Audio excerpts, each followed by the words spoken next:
Good morning all of you.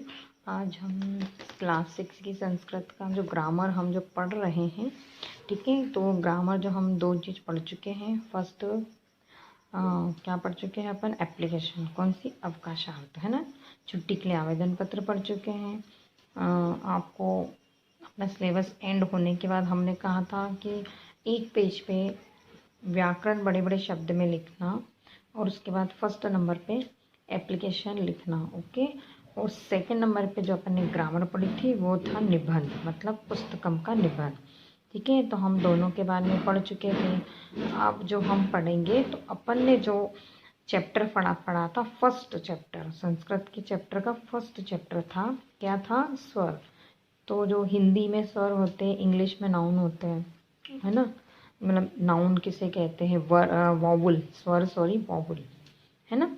तो जो वॉवुल होते हैं उसी को हिंदी और संस्कृत में क्या बोला जाता है? स्वर कहा जाता है, ठीक है। इंग्लिश में बोला जाता है वॉवुल्स। तो हमने ये पढ़ चुके हैं फर्स्ट चैप्टर में। अब हम फिर से उस स्वर को मतलब थोड़ा सा और डिफाइन पढ़ेंगे कि फर्स्ट में तो पता नहीं याद है या ना याद हो, हम उसको फिर से क्या कर लेते हैं? रिवाइज कर लेते हैं, ओके।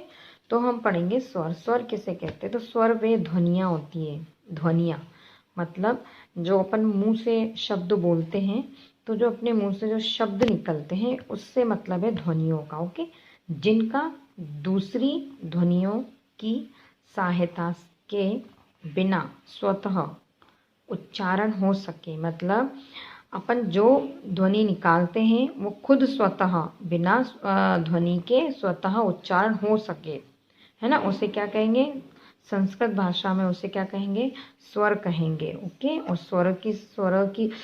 स्वर कितने होते हैं? 13 होते हैं।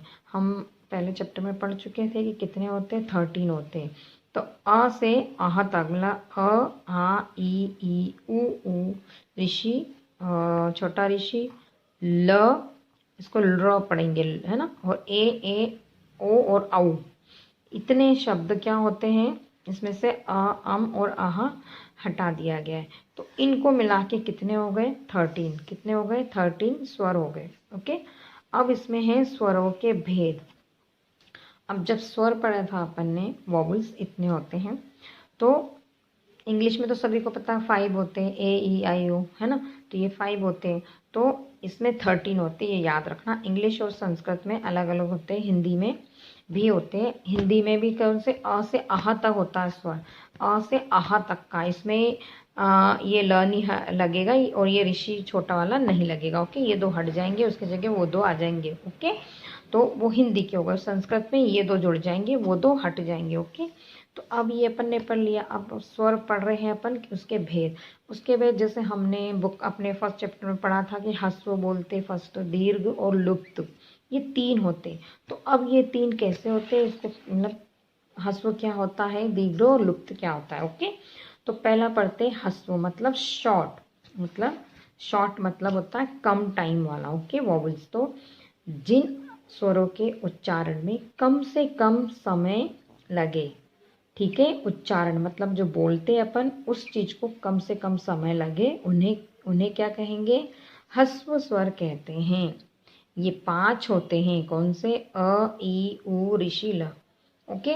इनको बोलने में कैसा लगता है? शॉर्ट, मतलब कम टाइम लगता है। अ, ई, उ, ऋषि और ल, ओके। तो ये क्या हो गया? ह्रस्व स्वर, ह्रस्व स्वर मतलब कम समय लगने वाला, ओके। सेकंड होता है दीर्घ। दीर्घ मतलब बड़ा होता है, तो इसमें क्या आएगा? लॉन्ग, मतलब जिसमें टाइम लगता हो, ओके। तो ये किसे कहते हैं? तो स्टार्ट करें। जिन स्वरों के उच्चारण में ह्रस्व स्वर की अपेक्षा 2 गुना समय लगे। ह्रस्व मतलब जो ह्रस्व स्वर मतलब जो पढ़ चुके हैं, तो उसकी अपेक्षा, है ना, थोड़ा टाइम लगे, है ना, उसको क्या कहेंगे? उन्हें दीर्घ स्वर कहते हैं। क्या कहते हैं? दीर्घ स्वर कहते हैं। अतः ये कितने होते हैं? 8 होते हैं, ठीक है। ह्रस्व कितने होते हैं? 5 स्वर होते हैं। दीर्घ कितने होते हैं? 8 होते हैं। आ, ई, उ, ऋषि, ए, ओ, औ, ओके। तो इस बोल के देखना, जिसमें बोलने में लंबा थोड़ा सा टाइम लगे वो क्या हो गया? दीर्घ। जिसमें बोलने में तुरंत बोला जाए वो क्या हो गया, ह्रस्व। ओके, अब हो गया लुप्त स्वर। ओके, क्या हो गया, लुप्त स्वर किसे कहते हैं? तो लुप्त मतलब कि जिन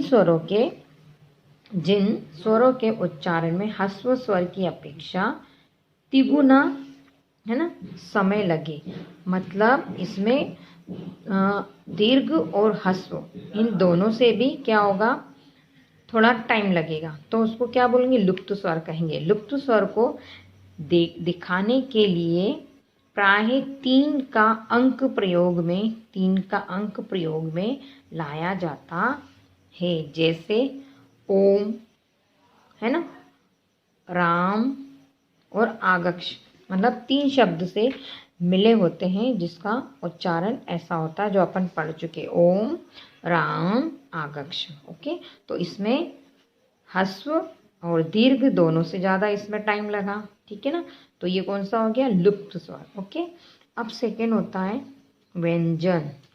व्यंजन किसे कहते हैं? जैसे अपन ने स्वर पढ़ा है ना, वॉवल्स, वैसे व्यंजन कॉन्सोनेंट। तो अब व्यंजन क्या हो जाएगा, क से लेके ज्ञानी तक के अक्षर जिसमें जितने बीच में हैं वो सब व्यंजन। तो व्यंजन का क्या है, जो वर्ण स्वरों की सहायता से बोले जाते हैं उन्हें व्यंजन कहते हैं। मतलब स्वर, जो स्वर है अपने आ, ई, उसकी सहायता लेके बोला जाएगा, उनको व्यंजन कहते हैं। इनकी संख्या कितनी होती है, 33 होती है। जैसे कि क, ठीक है, च और प आदि। इसमें क्या है कि हिंदी में अपन यदि लिखेंगे तो ओनली क, है ना, च, प, ओके, ख, न, इनमें क्या होगा, हलंत लगेगा। संस्कृत के हर शब्द में क्या हो जाएगा, हलंत लगेगा। ओके, अब व्यंजन के भेद। व्यंजन के कितने में, उच्चारण की दृष्टि से व्यंजन के 3 प्रकार के होते हैं। भेद कितने होते हैं, 3। कौन कौन से, स्पर्श, अंतस्थः और ऊष्मः। ओके, व्यंजन के स्पर्श, अंतस्थः और ऊष्मः।